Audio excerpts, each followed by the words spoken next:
Good morning from the Concord Coalition. I am Tori Gorman, Policy Director for our organization, and I'm joined today by Bob Bixby, the Executive Director of Concord Coalition. Hi, Bob. How are you this morning?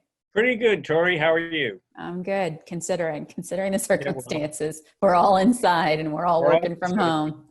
So some interesting policy developments recently at the intersection of fiscal policy and monetary policy. And I thought we'd chat about that a little bit today.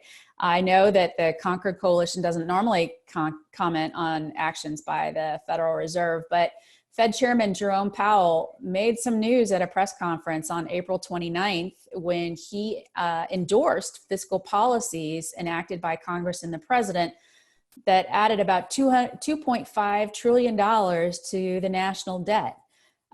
These were, of course, policies in response to the coronavirus pandemic.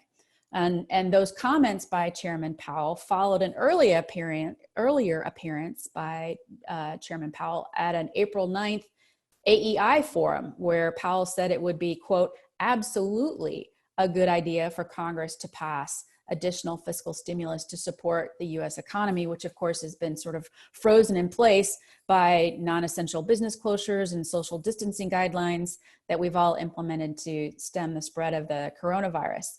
So, Bob, first question for you this morning. Why is it so unusual for the chairman of the Federal Reserve Bank to comment on fiscal policy? Why was this newsworthy? Yeah, the Federal Reserve is an independent entity, and they like to preserve their independence and to remain politically independent. And one way they do that is to stay within their own territory, so to speak, which is monetary policy, controlling the money supply. So the Federal Reserve Board chair usually does not comment on fiscal policy, what the Congress is doing on spending and tax policy. Sometimes he does or she does in a very, very general sort of way, but very, very, very, very rarely. And this was a very deliberate statement about fiscal policy, and so that was unusual.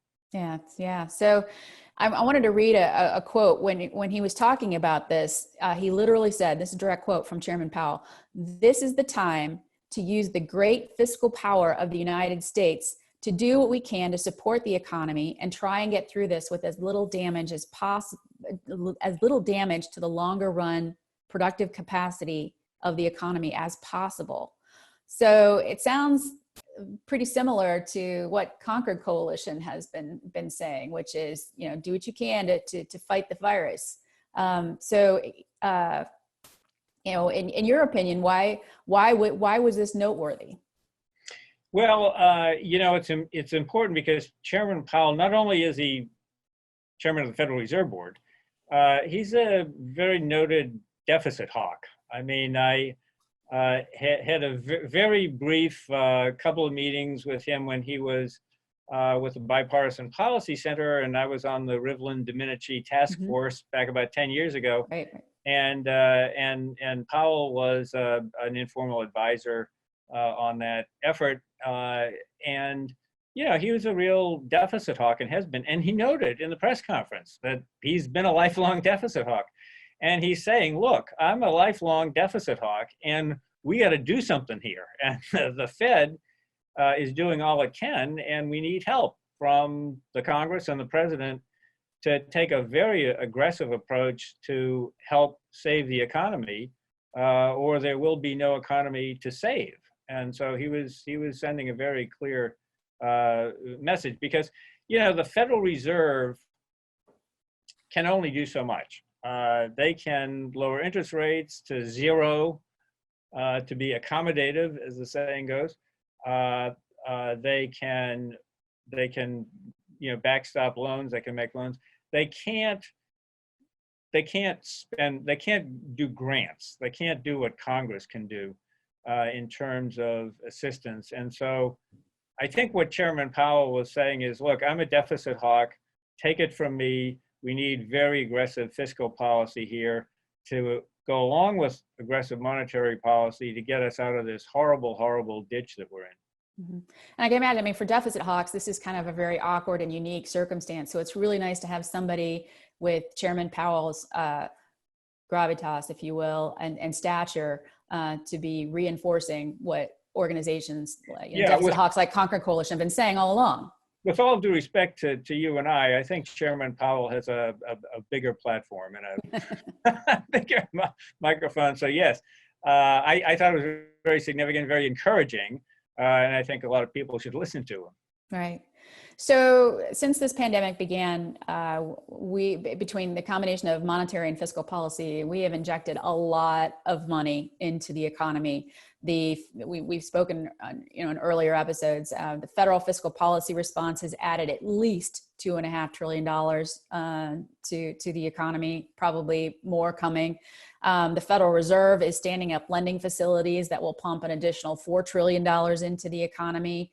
So we got a lot of money sloshing around in the United States right now. Did Chairman Powell express any concerns about inflation? Because I know that once you start talking about monetary policy and adding, increasing money supply, there's obviously the natural concern about inflation. Did Chairman Powell express any concerns? Well, he did get that question, and we frequently get it from our volunteers.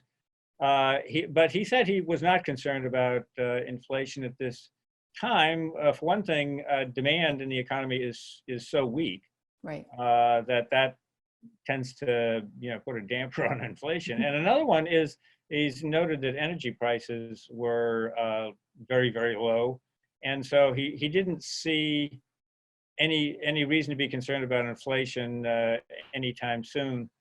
And this is my comment, not his, but it may certainly be something that you'd have to worry about at some point. But really, inflation has had a long pattern of being contained, and and as a matter of fact, really since the Great Recession, the Fed has been more concerned about avoiding deflation, which is a very pernicious economic condition, than it has been worried about rising inflation. So a lot of us that lived through the inflation of the 70s might always have that in the back of our minds, like the Depression generation has a in the back of their mind. So yeah, I mean, maybe it's a concern, but it's kind of like the deficit. First thing is fight the virus and backstop the economy with everything you can. And his point was you could make the long-term situation worse by failing to take those steps.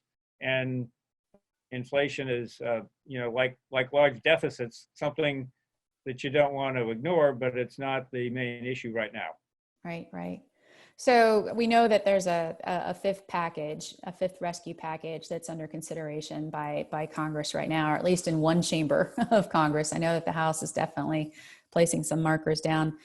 So I think it'll be interesting, based on what Chairman Powell has said so far, whether he'll have anything to say about the next relief package, if indeed one materializes. We've been hearing that House Democrats could release their draft as early as the end of this week. So we'll see, and we'll have to see what's in it. So Bob, thank you so much for providing this update. And for everyone else, thanks for tuning in.